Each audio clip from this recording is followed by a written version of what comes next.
I had this Miramonte Elementary School in California here, where this sexual predator had taste test with his semen and so on. And then there's a second teacher in the school. And then there's another teacher with a band. He created musicals, but he has had sexual relationship with several other students. And it's rocking education. I'm not surprised, basically. I mean, everything sort of equalizes and has similar experiences. And while we have abuses all over, we should look out in schools. And it's unfortunate, that it took so long for schools to recognize it. I mean, I don't want to go into racist rant that if these guys weren't white, they would have suspected them already and rung them up. But white boys are good. They don't do no wrong. Um, you see, the way to fight things like this is you'd be surprised to know this thing started from Halloween. From Halloween, then they grow up where they have no discipline. Parents tell them, "Oh, that's good," when it's just nothing.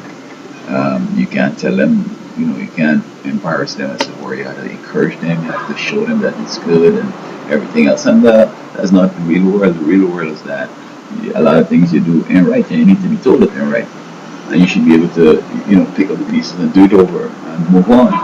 As opposed to saying, "Oh, he told me some hard words, you cruel, oh, I'm hurt." It's like, go and deal with it, you know. Um, but I do hope, though, that it's not the tip of the iceberg and that, we could get on with education and so on. Because things like this will drive people to homeschooling, and homeschooling has its own little problem. Kids grow up untested. They feel that their ideas are the best. They, could study in the beach. They could study in the bed. They don't have to walk to school. They don't have to face the bullying and all that kind of stuff. And generally, I don't think they're better off the homeschooling.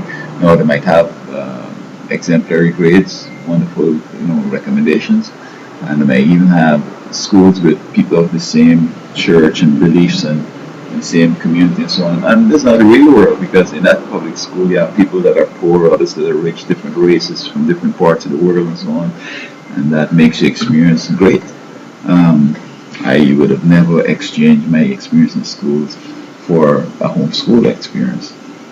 It's so limiting. I mean, yeah, you could accomplish a lot, and you probably can go to the highest school in the land. But usually, I want to believe that these graduates don't end up to anything much. Um, they're saying that young people who are smart, when they grow up older, the brain got larger, and so they're not intelligent as they had been. So I guess this applies to homeschooling too. But as I said, it has nothing to do with the brain. It's just that it's a different phase in life. And yes, you might be homeschooling, you think that the ideas are great. When you go to public school, you discover that, man, my ideas ain't worth nothing. Because, ideas are best and they're more reliable and valid when it has a variety of things considered. Different people from different parts of the world put in their little piece. That's how committees work. Everybody says something about this thing and then put it all together if possible and we come up with a solution. And it's a better solution than one guy sitting down and coming up with something. This is what happened to Burnham. He was homeschooled and he thought that socialism was great and that he could, take over people's stuff and they could still buy, his products and so on. And he was a loser. He was a disaster to the world, to the country. He ended up resorting to terrorism because he never had a fight and he can't fight, and so he's scared easily and he doesn't want to lose what he has because he doesn't know if he can get anything better or anything else. Mind you, he was an attorney from London University, but still, yeah, real experiences are important. And so I remember, teaching in schools. I don't go on with hugging old kids, and I don't want no conversation with kids except what we're dealing with. I don't want no friendship with kids. I don't want them calling me. I don't want no email, nothing. I mean, you just got to protect yourself. I don't ever see myself wanting to get with a student. But I suspect many of them might have started off like that. But when you get into a situation, you have to keep reminding yourself that this is a professional relationship. It's not my wife. It's not my husband. It's not my sex partner. It's a student, and so on. And even ethics teach that whenever a child leaves school, it's a long time before that influence is clear that the child have a relationship with them. So we're teaching the 12th grade, and this girl, she liked you, and you say, no, I can't do that because she's good. As soon as she spends 6 months out of the year, you want to hook up with her and move on. That's unethical. Maybe she never work with them again because, I mean, love is anything you can develop love for, I suspect.